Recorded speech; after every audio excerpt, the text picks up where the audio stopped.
Hello everyone, এখন বাজে সন্ধে 7:05। তা এখন খিদে পেয়েছি।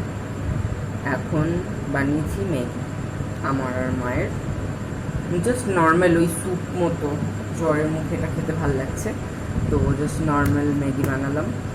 এই যে এটা আমার কম করে নিয়েছি, খেতে যদি খেলতে তো গায়ে লাগে, ওই জন্য কম করে নিয়েছি, যাতে যতটুকু খাওয়ার ওটুকু নিয়েছি। আর এটা মায়ের, দুটোই লাল রঙের বাটি।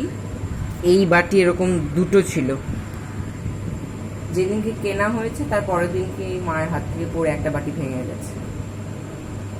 সেম বড়টা আমার হাতে ভেঙেছে, ছোটটা মায়ের হাতে ভেঙেছে, ওই জন্য এখন একটা বড় একটা ছোট। তো ম্যাগিটা খেয়ে যাবো একটু সাইবারে, একটু স্কুলের প্রিন্ট আউট করতে হবে, প্রিন্ট আউট বের করবো। এটা আপাতত এটা হয়ে আছে, তো এটা খেয়ে তারপর যাবো, একটু বেরোবো, সাইবারে যাব। সাইবারে গেলে তো যাব ছোট্ট কাজ নিয়ে, কিন্তু দাঁড়াতে হয় আমার এতখানি, অনেক সময় দাঁড়াতে হয়, প্রচুর ভিড় থাকে। তো যাই হোক, যাবো ওইখানে, চলো টাটা।